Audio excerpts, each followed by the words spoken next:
Hi, I'm Hal Roberts. This is Bridge City News. Here's some of the top stories we've been following.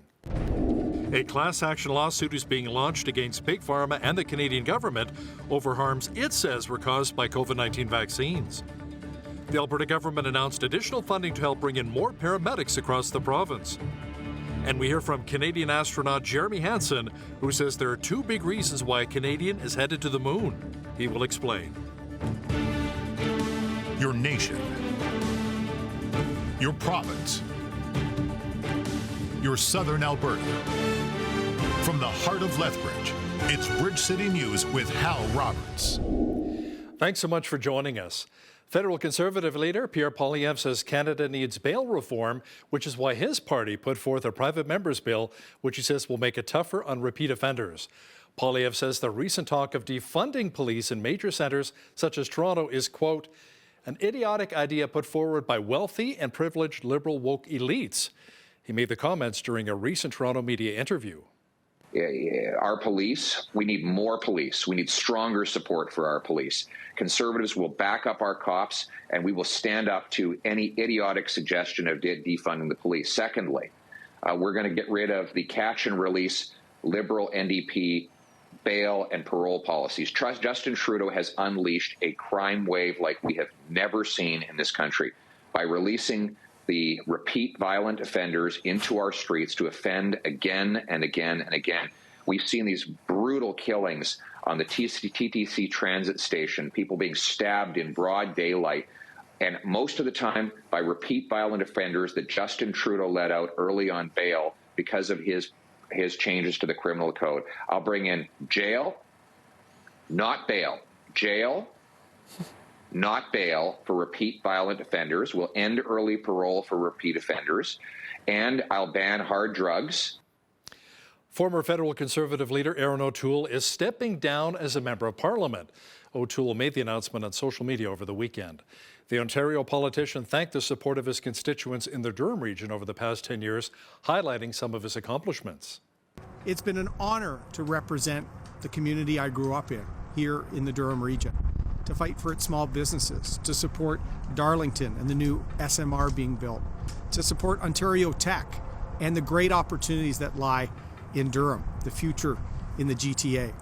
It's also been a distinct privilege to serve as Parliamentary Secretary on trade issues and as Minister of Veterans Affairs, as a veteran myself, advancing mental health, getting people the support they need.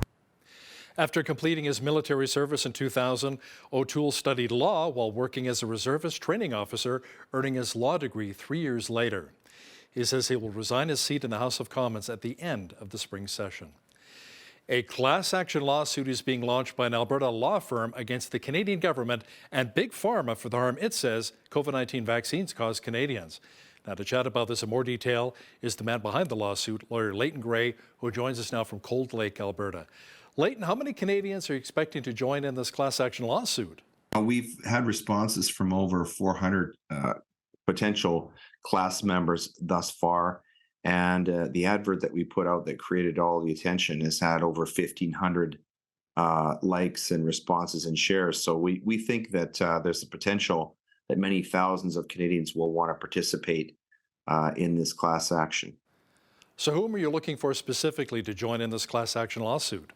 This particular action is for those people who took the vaccines and who have suffered harm themselves in the way of injury, or also for people who had loved ones who have been injured or sadly died from taking these vaccines. We know in Alberta, for example, that the incidence of death due to unknown causes has increased 7-fold since the vaccines were introduced.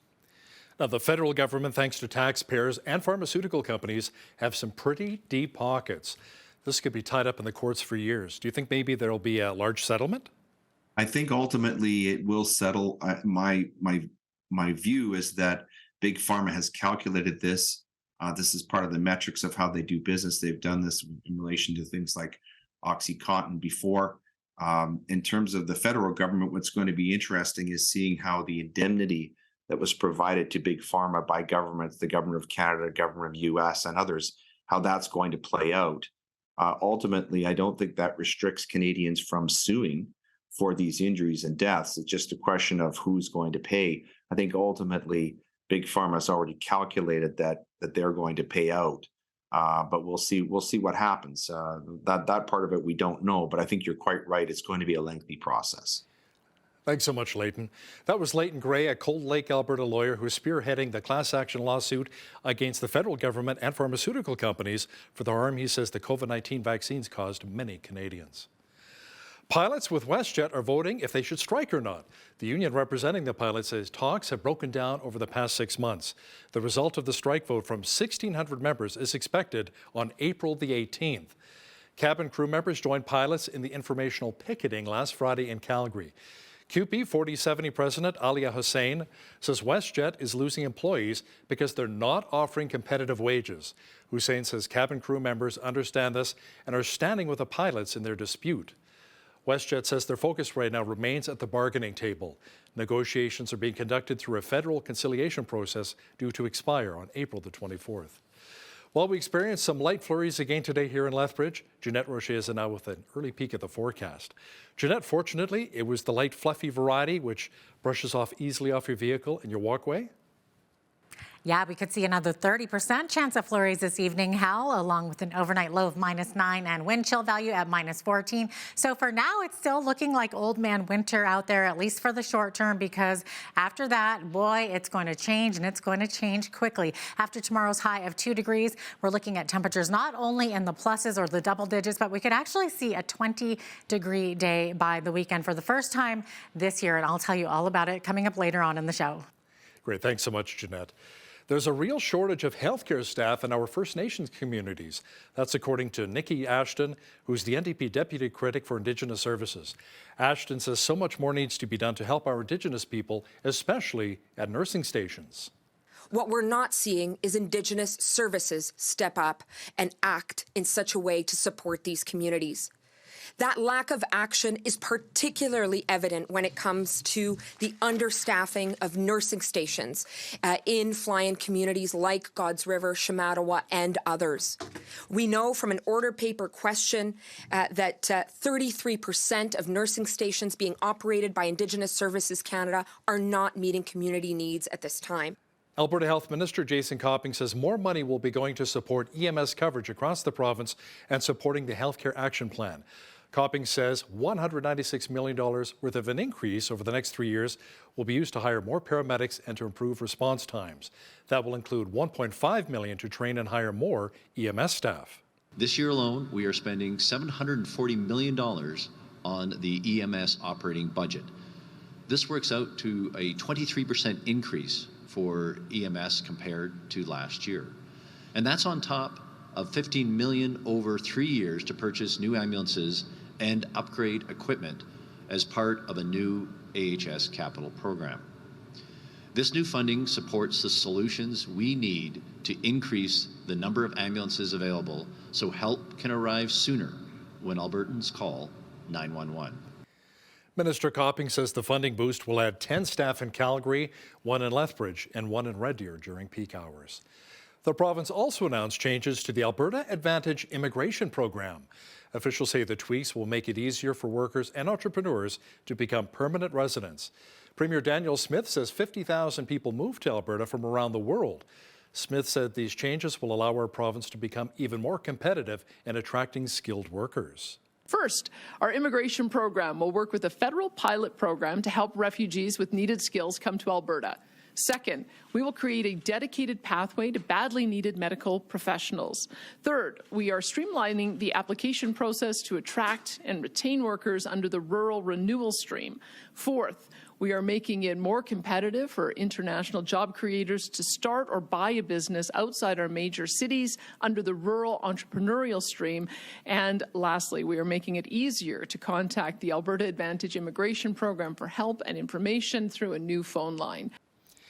Lethbridge police say there was no foul play involving the death of a 64-year-old man at Galt Gardens. The body of the man was found on March the 30th. Police say since the matter is deemed non-criminal in nature, no further information would be released. The YMCA, along with the family of a young Lethbridge boy who was tragically killed in a pedestrian accident 3 years ago, are partnering for the relaunch of a campaign to bring awareness for safe driving. Angela Stewart has more now on the Slow Your Roll campaign and what it really means for the McIntyre family. Slow your roll. It's moments like being at the YMCA as a family she savors. It's the fondest memories of her son she's holding on to because this Lethbridge mother knows how life can change in an instant. Anything to hear his name makes us happy. In April of 2020, 10-year-old Charles McIntyre was killed in a tragic pedestrian accident while out walking with his family in West Lethbridge. To keep the young boy's memory alive and to promote safe driving in our community, local resident Chris DePasquale created the hashtag Slow Your Roll campaign. So the original idea was, to create these high visibility signs that parents could actually just have in their garage, and when they knew their kids were going to go out and play in the streets, pull them out, put it in the yard, or put it on the boulevard, or put it wherever it was most visible, and then basically be a representation of like, hey, there are some kids out playing in this neighborhood today. The campaign was halted in 2022 due to the pandemic, but through a partnership with the YMCA and the McIntyre family, Monday saw a relaunch of the initiative. The revitalization of this program was really important to me because of my wife and I expecting our first kid in June, and really it hits home when you think of, wow, like, I'm going to be a parent, and this takes on this entire thing for me specifically takes on new meaning. We were really honored to have the McIntyres come and ask, how could they support the Y through this journey that they're on as they come through their healing. It's exciting to see the impact that it has had on our community and to see the importance of it, that other people are seeing that importance. Organizers hope to raise over $10,000 for the campaign, which would set the fund up to allow for annual donations, with yearly funds going back into the YMCA programs in Charles's name. We're going to be honored forever to know that the campaign funds are coming back to the Y to support others in the community like Charles and his family. He was such an amazing kid, and to not have him in this world is hard. So anytime we can connect with him is good. For Bridge City News, I'm Angela Stewart. Powerful story. A Southern Alberta senior is facing barriers when it comes to tackling her diabetes. Her caregiver daughter talked to Bridge City News about the importance of the flash glucose monitoring system. As Micah Quinn explains now, she says her mother wasn't able to qualify for full coverage of the life-saving technology. She says she's putting out a call to the Alberta government about doing more to help out our seniors. So it would be nice to see something offered by the government for that assistance, because it's a huge change in her life with having it, and they're not cheap. Kathy Willens says her mother Donna, who has type 2 diabetes, was not able to qualify for coverage to purchase the flash glucose monitoring system through Alberta Blue Cross. She was able to get a portion of the cost covered by Freestyle Libre through the company's Compassionate Care program, but it only provides 50% off. Willens says more needs to be done by the province to help out seniors who aren't able to afford full coverage. Adding the sensor on, adding a couple $100 a month, because they only last 14 days, so she goes through 2 a month, can get quite costly without the coverage. You might be wondering exactly what a flash glucose monitor is and how it works. Rick Siemens, a clinical pharmacist and certified diabetes educator at London Drugs in Lethbridge, explained to us how the tool helps those who have diabetes. An innovation came around about 4 or 5 years ago, where now we're able to use flash glucose monitoring. And what that is a sensor that you're able to put on the back of one of your arms, you wear for 14 days, and whenever you think about even getting a blood glucose reading, all you have to do is scan. And if you scan, it provides the result. And it also provides the person with diabetes with an arrow showing which way your sugar's going. And it also shows the last 8 hours of glucose data that it's been recording. Bridge City News reached out to the office of the Alberta Minister of Health, Jason Copping, for comment on the story, but we have yet to hear back. For Bridge City News, I'm Micah Quinn. The 2023 federal budget was released last week, and a local not-for-profit group in the city says the conversation wasn't about the dollar amount that's being allocated toward different groups here in Canada, but instead the philosophy of supporting non-for-profit groups and what the budget showed. Amanda Jansen with Volunteer Lethbridge says this budget was very transactional and only certain sectors were highlighted. What it didn't do is provide an opportunity for transformational change, which is what the sector is calling for and in dire need of. And by a transformational change, I mean bigger policy decisions such as a home in government. The nonprofit sector has been looking for a home in government, both federally and provincially, for a very long time. There is not one particular area of either government that looks after the sector. Jensen says no one is looking out for the overall health of the sector, which could have a negative impact on them moving forward. The Lethbridge Hurricanes are down 2-0 in their best-of-7 WHL playoff series against the Moose Jaw Warriors after losing 5-1 on Saturday night. This follows a double overtime loss on Friday night for the Canes. The Hurricanes fell to 17-22 all-time in Game 2s in their postseason history. The series now shifts to the NMAX Centre in Lethbridge for Games 3 and 4 beginning on Tuesday night at 7 p.m. Good luck going out to the Canes. Canadian astronaut Jeremy Hansen, who's from London, Ontario, has been selected as one of 4 crew members who will be flying to the moon. NASA, along with the Canadian Space Agency, made the announcement as part of the Artemis 2 moon mission. Hansen says there are 2 really good reasons why a Canadian is headed to the moon. The first one is American leadership. It is not lost on any of us that the United States could choose to go back to the moon by themselves. But America has made a very deliberate choice over decades to curate a global team.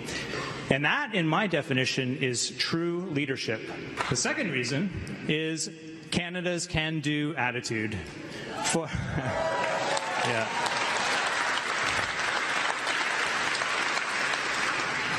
For decades now, literally thousands upon thousands of Canadians have risen to that challenge to bring real value to the international partnership with respect to space exploration, to bring real solutions. That is awesome, putting a Canadian on the moon. Love it. Well, it was slushy and sloppy across many parts of southwestern Alberta today, including our roads, and more light flurries are in the forecast. A complete look at the weather picture is on deck.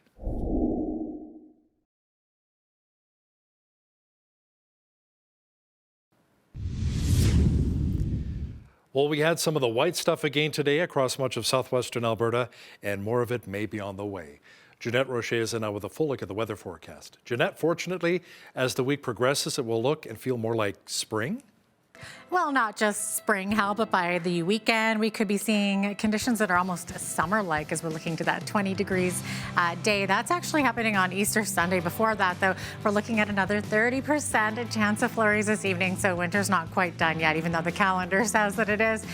With that, we could see an overnight low of -9 and wind chill of -14 overnight into Tuesday, looking at a high of 2 degrees, and then we're just going to keep getting warmer from here on out. 5 degrees the expected high on Wednesday, double that for Thursday with a high of 10. Then into Friday, Good Friday, we're looking at a high of 12 degrees. Saturday, high of 15, and it just keeps getting better and better. 20 degrees is the expected high for Easter Sunday. That's more like it. Definitely average high for this time of year, 10 degrees, average low -3. 23 was our high temperature on this day back in 1944. And in 1972, it was a chilly -19. 7:04, that is when the sun rose this morning. Look at that, our sunset this evening at 8:06 p.m. We're now at 13 hours and 2 minutes of daylight. Okay, looking at conditions across the nation tomorrow, a little bit of a wet one on the west coast. We're looking at 30% chance of showers in Victoria with some fog patches, 12 degrees the high, 10 degrees the high in Vancouver, looking at showers mixed with some wet flurries. Into Edmonton, looking at a high of 0 degrees with a mix of sun and cloud. Calgary, mainly sunny conditions with increasing clouds later on in the day, high of 3 degrees.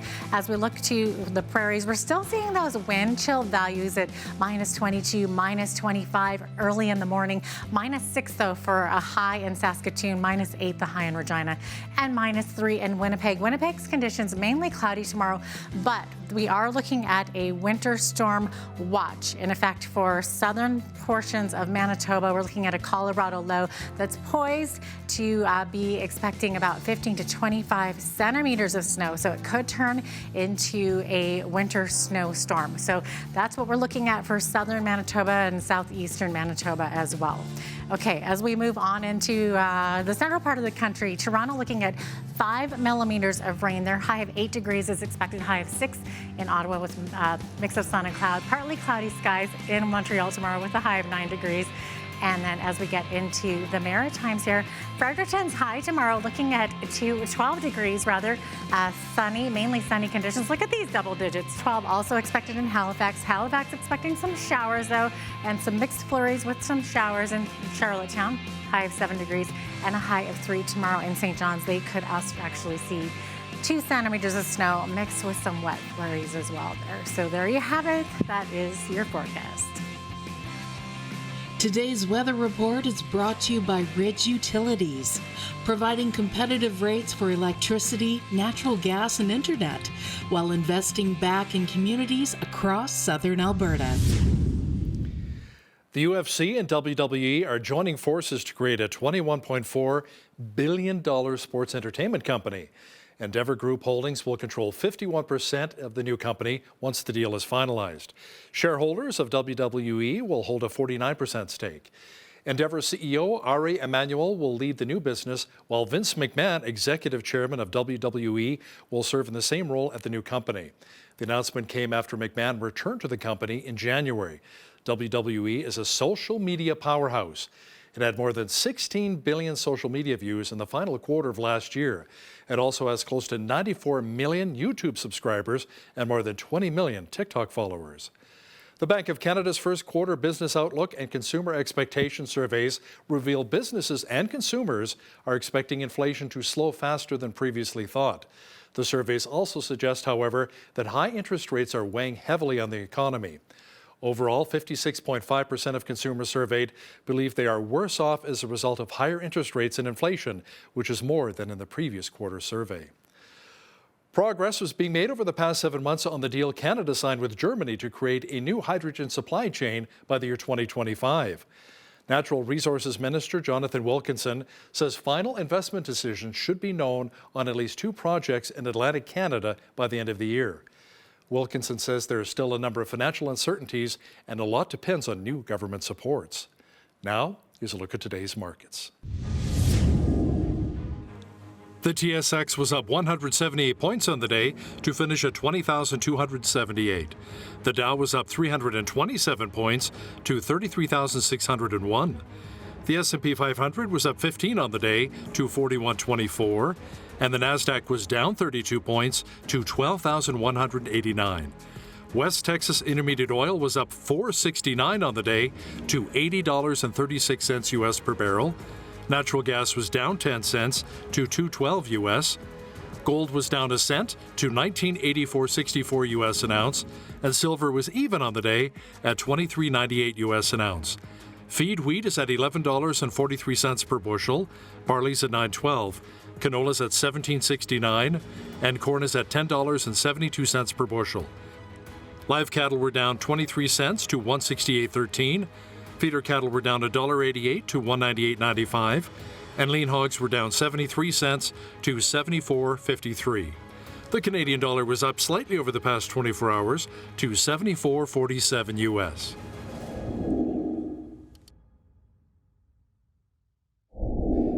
Recapping one of our top stories, Alberta Health Minister Jason Copping says more money will be going to support EMS coverage across the province and supporting the Health Care Action Plan.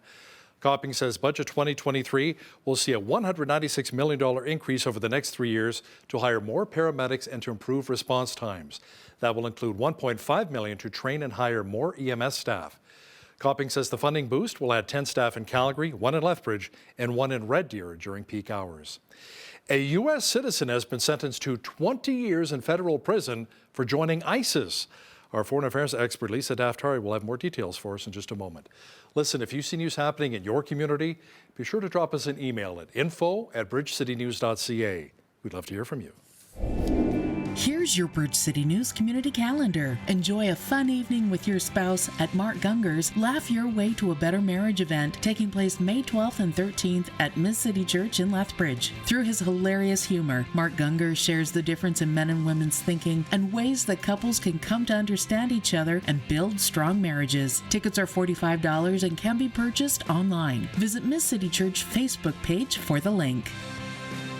Do you have a heart to serve our community? Streets Alive Mission is looking for volunteers to help make sandwiches, sort incoming donations, assist with Foot Friday, and many other opportunities to serve, receive training, and to provide support for this important cause of bringing hope to the hopeless. Visit streetsalive.ca to fill out their volunteer application or call 403-320-1159. And that's today's Bridge City News Community Calendar.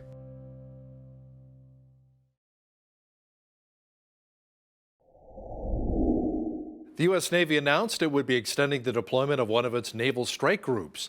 Now, this follows a drone attack that killed an American contractor and injured several American troops. To talk about this in more detail is our foreign affairs expert, Lisa Daftari, who joins us once again from Los Angeles. Lisa, the decision to extend the deployment of the George H.W. Bush Carrier Strike Group means that 5,000 American forces won't be returning home anytime soon. Yeah, that's not what this administration wants to do. I know they want to pride themselves on making friends around the globe, apologizing around the globe, but certainly not getting into heated conflicts or escalating any situations around the globe. And if you recall, last week when we saw these back-to-back proxy attacks by Iran's regime on U.S. assets in the region, President Biden went to the podium and said, we do not want to escalate things, but there will be consequences. So kind of, going back and forth and speaking a bit in contradictory terms, especially if you're Iran's regime, you're not really shaking in your boots when you hear that the United States does not want to have a conflict, does not want to escalate, does not want to be involved, especially when this administration is all about that as their branding. So, of course, all our enemies are going to take advantage of that. And we see more and more of these types of proxy attacks. There have been 83 plus attacks on U.S. assets since Biden has been in office, and over 30 just since October. So, yes, they got the message that this administration is not serious about it, but perhaps this is a small step in the right direction to say that, look, we're here, we have to have a presence here because you're not letting us leave. If you want the region, you got to behave, and then we'll leave. So that's what we're seeing over in Syria. Lisa, Air Force combat aircraft downed an unidentified aircraft that appeared to have crossed into Israeli airspace from Syria on Sunday. The incident came amid escalating tensions between Israel and Iran related to Iran's presence on Israel's northern border. Yeah, of course, this is another proxy. It's really Iran's regime operating out of Syria, using that as their launch pad to regional affairs, to have access to the big Satan, which is the United States and our assets there, and the little Satan, which is Israel. These are the two sworn enemies of Iran's regime. And of course, being in Syria and having a presence all throughout the Middle East, Iran's regime has access to its two enemies and is able to really take little steps to test the waters. And in this case, a drone going into Israel, definitely testing the waters to see how far they can get, what they can get away with, how quickly Israeli intelligence, in this case, very quickly, would be able to capture them and to notice them. And again, testing us all around the world. It's interesting how far Iran's regime has been able to carry out this desire to spread its influence. They were the original Islamic State. When we talk about ISIS being the Islamic State, that's a Sunni version of Islam. The original Islamic State came into power 44 years ago with the toppling of the Shah in Iran, and this regime that came into power wanted to spread its brand of political Islam all throughout the world, and they're doing a pretty good job of it. How? Look, they are in Syria, they're in Iraq, they're in Lebanon, they're in Yemen, they're in Gaza and the West Bank, and of course they're at our southern border. They are in Venezuela and Bolivia and Brazil and all throughout Latin America. So when the Biden administration speaks about this, of getting back into the nuclear deal, of shaking hands with these people, they have a very different agenda than shaking hands and signing nuclear deals.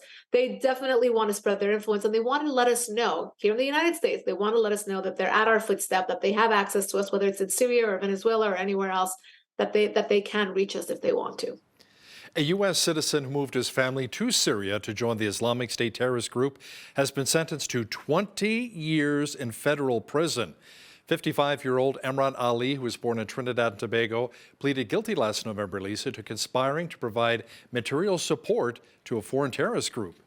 Yes, he moved his family from country to country until they ended up in Syria. He had lied to his family and his friends, according to the court reports, that they are going on a vacation. All along, his plan was to join ISIS, to fight alongside ISIS. And when he got there, He got his training. He was fighting alongside ISIS. Then they moved him to the construction ward. Then they moved him to some other different parts of ISIS. And he had buyer's remorse, as we often see when Western fighters go over to ISIS and try to be a part of that empire. And he tried to come back. And of course, now, we don't hear about ISIS as much as we used to, but we're hearing a lot about these cases when Western citizens are being tried in the United States. In this case, he's in Florida. Facing the consequences of their decisions. Lisa, OPEC surprised some analysts by saying that more output cuts are coming in around 1.1 million barrels per day. Now, when combined with previous cuts and with an increase of a carbon tax here in Canada, the price of fuel is going to be going up and up yet again. Yet again, and just in time for the summer months when families want to hop in the car and take their trips and their vacations. This is not good news for the West. This is, no matter how you spin it, no matter how many times they tell us we're not facing inflation, we're not facing all these different economic consequences to what's going on around the world, here you have it again. So yes, 1.16 barrels cut. Once again, this is a decision made by the OPEC states. Saudi Arabia obviously having the biggest portion of that cut, more than 500,000 barrels cut from them again. And again, a decision to say we control what goes on in terms of oil output. It's not going to be President Biden. It's not going to be Russia. It's not going to be Iran. It's going to be us. And really flexing their power to say, this is what we have over the world. But again, who are the victims of all of this? Canadian, American families, honest working middle class families who just want to go to the pump and not be, totally ripped off and not have to make that decision and to really rethink their decisions just because of the price of gas, whether or not to take that next family vacation. Yeah, like you said, with summer just around the corner, this is going to hurt families quite a bit. Lisa, government officials in North Korea say they're looking at sending weapons and munitions to Russia in exchange for food. The food shortage is apparently becoming a real issue for the Asian nation, and Russia needs more military help in its war with Ukraine.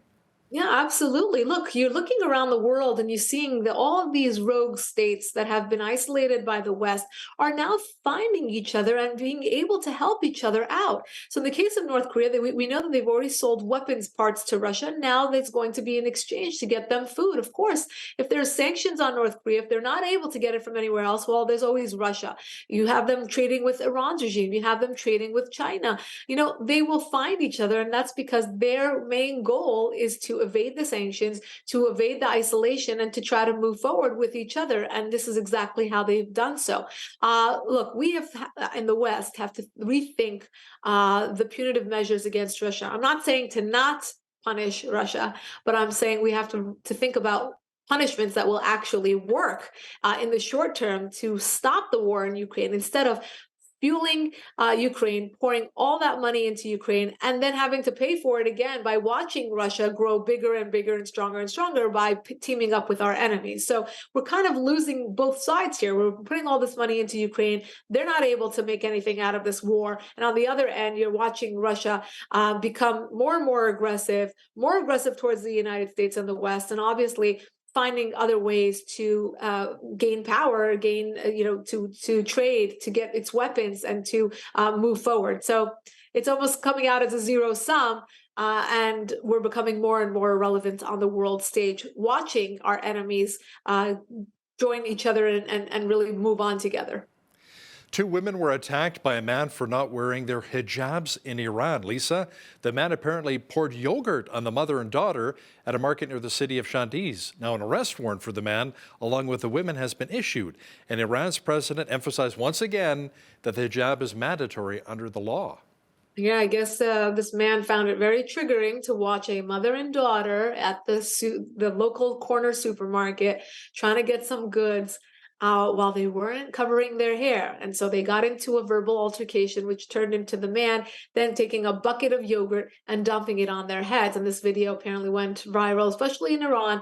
Look, these videos give women more and more courage and more power and more ammunition to move forward and not wear their hijabs and try to go into public places. If you remember, we covered at the Foreign Desk a few months ago that banks announced that they wouldn't serve women who weren't wearing their hijabs, or they wouldn't be able to work there if they weren't wearing hijabs. So different sectors are trying to crack down on to join the government in trying to enforce mandatory headscarves for women. And here you have two brave mother-daughter duo just going to the market without their hijabs, but apparently a local citizen took matters into his own hands. And again, they said that his arrest warrant is out also for disturbing the peace, and them obviously for not wearing their hijabs. So a lot of these stories coming out of Iran, the people are still finding ways of showing their disenchantment. In this case, a mother and daughter really becoming, they become symbols of this movement when they become brave enough to go out in public without their headscarves. So we cover their stories to tell of their bravery. Yeah. Definitely. A radio station run by women in Afghanistan's northeast region has been shut down for playing music during the holy month of Ramadan. Now, the Taliban allegedly shut the station down, which started about 10 years ago. Yeah, Hal, remember when they promised us that this Taliban would be different from the Taliban of the 90s? Well, they're turning out to be much worse. This is horrific. I mean, think about all the people who worked at this radio station, whose lives depend on it, who are able to communicate with the masses through these different media platforms, and they get shut down because they're playing music during this solemn month. Look, this is obviously a takeover of religious extremism, punishing people just like in Iran for not wearing their hijab, here for playing music during the month of Ramadan. But of course, that country going backwards, I mean, Afghanistan, since the U.S. withdrawal, and going in a horrific direction where people are really being repressed in many ways, women not being able to go to school, women not being able to go to their doctor's appointments alone, having to have a male chaperone, in this case, playing music. I mean, media is obviously shut down, journalists are arrested and rounded up. So here's more of that. All they ask for is their basic freedoms. Bringing things a little closer to home, what are your thoughts on the indictment charges against former U.S. President Donald Trump? Oh, how much time do we have? Look, I've said this to many audiences, whether you're left, right, or center, disrespecting rule of law in any country is not a good thing. This might be your guy, and you might be in front of Trump Towers in New York City, rooting this on because you're so happy that the politician you didn't like is going through this. But next time around, when the Republicans are in charge, they might do this again because it will become precedent. And that's exactly what's happening. I think there's been such a knee-jerk reaction in our country here to Donald Trump, not looking at the fact that he is our president, or former president in this case, but even while he was president, you would have, lawmakers on the other side defending China over our president, defending ISIS over our president, and defending Iran's regime over our president. This sets a precedent. It sets a precedent, and our enemies are looking and they're rejoicing at the fact that we are so consumed by this one man and this one individual. And what ends up happening is that those who support him become even more zealous about the cause. And those who are maybe on the fence about him look at this and become more supportive of him because of the, again, knee-jerk reaction by the other side. So, let's treat everybody equally. Let's not, if you saw a lot of what was going on social media, Nancy Pelosi coming out and saying if he's innocent, he can go to court and prove his innocence. Well, that's not how it works in this country. You're innocent until proven guilty and not the other way around.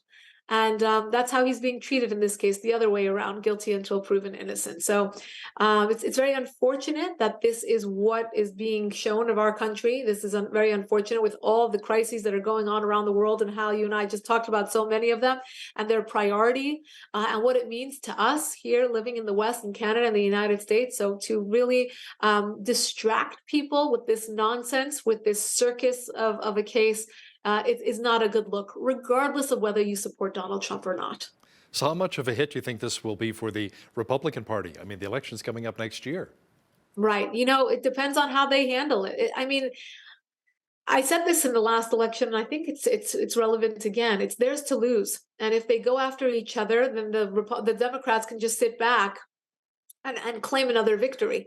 But if the Republicans play this correctly, meaning if they go after the right issues, we're talking about families, we're talking about school curriculum, we're talking about health, we're talking about transparency, we're talking about going after the WHO and the CDC and going after schools that are being very, just aggressive towards parents, focusing on the economy first and foremost, focusing on gas prices, on egg prices, on milk prices, things that really pertain to average Americans, and then going hard on a lot of the national security issues that matter, our northern border, our southern border, the fact that China is a huge threat and will continue to be a huge threat.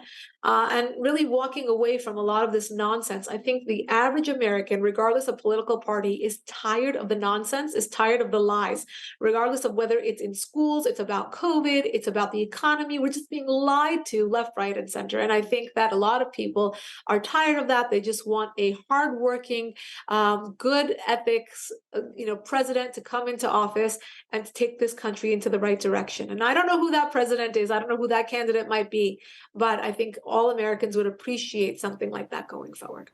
She's our foreign affairs expert and political reporter. She's also host of the Foreign Desk.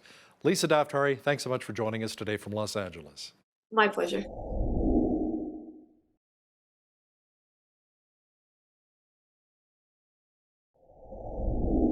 When we think about southern Alberta, most of us think agriculture, so you might not expect to find a diverse cultural scene here, but in fact, many arts events, from gallery exhibitions to festivals to concerts to theater performances and even dance recitals, are thriving in the area, thanks in part to the efforts of the Allied Arts Council. But what exactly is the Arts Council and what does it do? Well, we're going to find out. I'm joined today by Executive Director Suzanne Lint. Suzanne, welcome to Bridge City News. Great to have you on today. It's great to be here. Thank you. Awesome. Okay, Suzanne, the arts have a strong influence across the silos and segments of any community. So can you maybe share with us some of the highlights that the Allied Arts Council has brought to the community of Lethbridge? Yeah, so the Allied Arts Council has been in the city of Lethbridge since 1958. So it was established a long time ago by a group of arts enthusiasts, people who were really interested in ensuring that there was always a vibrant arts ecosystem in the community. They came out of a really strong historical background in the arts. Just to throw out an example is the Playgoers of Lethbridge, one of the oldest amateur theatre companies in Canada, original member of the Allied Arts Council, are celebrating the 100th anniversary this year. So there is a really rich history of arts in our community going back to when we weren't a community, right, at the turn of the 19th century. The Allied Arts Council was established by these folks who really wanted to ensure that the community had opportunity for arts experiences. They were very interested in seeing some funds that have been bequested by the Yates family go to the building of an art auditorium, a performing arts auditorium. So that was one of their impetuses, but just a real dedication to having a strong, supported arts community here in Lethbridge. Over the years, I think we've stayed really true to that mission. Our mission is still to advance and enhance the arts in Lethbridge, to provide leadership for that. So everything we do is about making Lethbridge a better place because the artists and arts organizations are supported. Sounds like it. So what are some of the highlights maybe over the years? Many highlights and many sort of moments in history, going back to when the Yates Memorial, they were successful in having that facility built. The council advocated and were able to enter the Bowman Arts Center, which was owned by the city in the mid-60s, and took on and created a home for arts activities in the community back in the mid-60s. That facility served the community very well until the mid-2000s. Early in 2000, the council sort of reinvented itself, and by 2005-ish, we were living on 7th Street in a storefront. We had disassociated a little bit from the Bowman and broadened our community support activities, but we also were working very hard on projects to establish and ensure that the arts were well ingrained in the community. So the board launched an arts rebuilding campaign back in early 2000, which the result is some work done to the SAG improvements, the establishment of a public art program in Lethbridge, and you began to see public artwork being built in various areas or installed in various areas, and also the building of CASA, which is like a huge hub and creative center for the arts, not only in Lethbridge, but really for the region, the entire region. Yeah, definitely. I think anybody who lives in the area is very familiar with the CASA, with Yates Theatre. I know I love the Yates, and then of course SAG, the Southern Alberta Arts Gallery. So for sure. And Suzanne, we seem to live in polarizing times. So maybe can you talk about how the arts can be used to bring people together? Yeah, I think that, we all enjoy the arts more than we know. I always say that we all have some creativity. We all pick the color of the paint on our walls, and we all sing in the shower and movement. You see little kids as soon as they can stand bouncing rhythmically to music. I think creativity is intrinsic in human beings. So whether we identify that creativity with sort of the traditional fine arts, it is really all-encompassing. And I think they are a bridge. They're a bridge between people, because all cultures experience art. They're just so intrinsic to who we are. And unfortunately, I think that a lot of times we don't recognize their value and the power they have on us. And the power they have to do good things in community. Yeah, so true. Exactly. You mentioned, of course, the CASA building, and that was built about 10 years ago. In fact, I think it's coming up on its 10-year anniversary. Big anniversary. This spring, I believe, in May. So it's become a landmark, as you mentioned, in Lethbridge's downtown core. So maybe can you share with us how this building continues to benefit the residents of the city? Some people might not know, really. Yeah, and it's an interesting thing because lots of people say, oh, nobody goes there, which is really not true. And it's a much envied building. When we have visitors who come into the building from away, they sort of go, wow, how did this happen? Because it is really a purpose-built facility for arts creation, for people of all ages, interests, and abilities, which is a pretty unique thing. So there are all disciplines in the building. It isn't a performing arts center. It is really about that grassroots creation of artwork or learning experiences. There's certainly opportunities for audiences to come in to experience the arts, but it is a place to create art. And it is very unique. It's affordable. It's open, it's welcoming, and really it has visual arts, it has a dance studio, it has a strong music program that's delivered by the University of Lethbridge Conservatory. There's a black box theater for workshopping work. There is a gallery, exhibition spaces where local regional artists can share their work with the larger community. So it is really quite an astounding building. It is extremely busy, and it is coming up on May 13th. We'll be hosting the 10-year celebration of CASA. We're really excited to open the building. It'll be open that day for free workshops, tours, probably a little bit of cake to celebrate, and then wrapping up in the evening with hopefully an outdoor concert, if weather permitting, otherwise indoor concert with Oscar Lopez, who was the inaugural concert performer at CASA back in 2013. So we're really delighted with the lineup of events that people are going to be able to come in. And it is really an open and welcoming place, like I say, for people of all ages, all abilities to come and try art, or just to come and look at art and experience it. Sounds like there's going to be a lot going on for sure. So for new residents of Lethbridge, can you maybe describe what's available to them at CASA? Yeah, so I think there are multiple things. There's certainly structured classes. So if you're interested in doing art training at sort of in any discipline. Like I said, the conservatory offers music.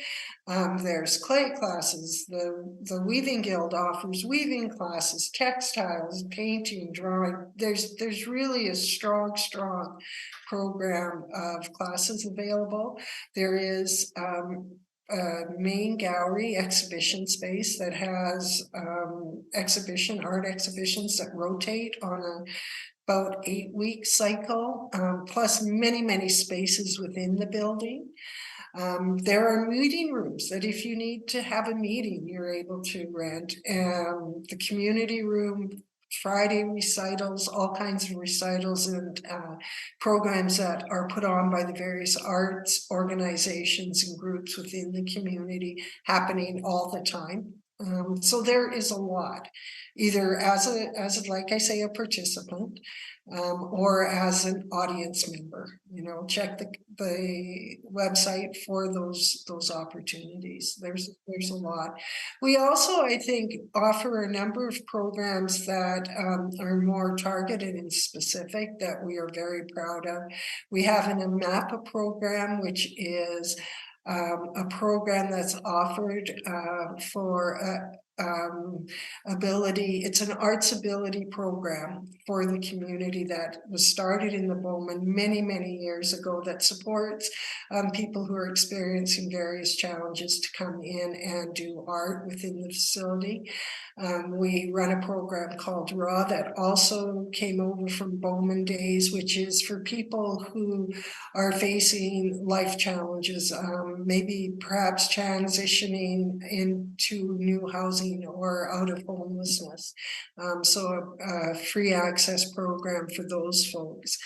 An artist residency program for artists who are developing their careers to come into the building and be able to create work in our studios, our art studios, free of charge to develop projects, and in exchange give back workshops or talks, community access programming. So there's a lot that goes on in that building. Yeah, it certainly sounds like it. You would never know that. So, with spring is here now, so with April and summer quickly approaching, what events can people look forward to this spring and summer? And I believe you have a Making It Big in Lethbridge theme for this summer as well. So one of the gallery projects that happens is called the Summer Salon. So it's a different theme every year. We've established, the curator, Darcy Logan, established that program a number of years ago. So the salon is really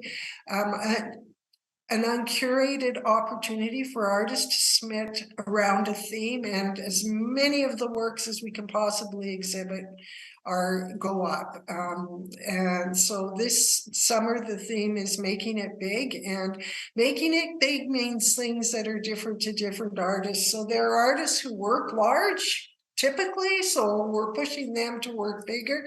But for someone who's used to painting, a 4x6, or a photographer who does 4x6, pushing them to move beyond the normal parameters of their arts practice and try creating a little larger, a little bigger than they normally would. So that's a really exciting initiative. The other successful program that we're running for, I believe, the 3rd season is our Upside Downtown concert series. The series started during COVID, as we were coming out of COVID, as an outdoor concert to give opportunity to the community, free concerts with local musicians. Thursday night, it's sort of an after work opportunity, 5 to 7, come to the plaza at Rotary Square and enjoy some free music. Great initiative that's been growing. Our audiences have been growing. And this year, we're just in the process of completing a large program grant that we received to do shade sales. So it's going to be little shaded and a little cooler, hopefully. A big project that was supported by Prairie's Can and the Community Foundation that we're really pleased to sort of activate that Rotary Square. So that will be going on through the months of July and August, and then going into September, the Alberta Month of the Artist and Arts Days and all of those wonderful things, which are really activities that we coordinate out of our 7th Street Arts Leadership Office as the Allied Arts Council. Wow. Well, I know that the AAC also includes developing local artist talent, and we're almost out of time, but really quickly, I understand that there are some scholarships and awards that are available, and maybe talk about what they are and how can people nominate an artist in their life for an award or a scholarship? Yeah, so thank you for that question. We're coming into that award season. So I think we're like 15 years ago, we established the Mayor's Luncheon for Business in the Arts, which is an opportunity to acknowledge how important it is that business supports, the civic government supports, and the arts community supports and work together to create that strong ecosystem. And as part of that event, which is held in September, we do award to artists, and the nominations close, I believe, at the end of May. There's information on our website under the artist opportunities. There's a link called Awards and Scholarships, but we award to individuals, businesses, and organizations that philanthropically contribute either through volunteerism or through funding to the arts. Those are general community members that make the arts a great thing in our community, support the artists and the arts organization. We also have awards for young and emerging artists, which are scholarship based to help them on their way, and a very important peer recognition award, the Joan Waterfield Memorial Award, which is about those artists and in our community and arts administrators and the arts builders, one of whom was Joan Waterfield, huge in the theater world, who contribute and ensure that Lethbridge really continues to be the dynamic art center that it really is. The sort of unknown secret, we are a thriving, strong arts community. Absolutely, we are. No question, absolutely. We're out of time, but Suzanne, thanks so much for your time today. It was great to chat with you about the Allied Arts Council. Thank you for having us. Absolutely, that was Allied Arts Council's Executive Director, Suzanne Lind. I'm Jeanette Roche. On behalf of all of us here at Bridge City News, thanks so much for joining us.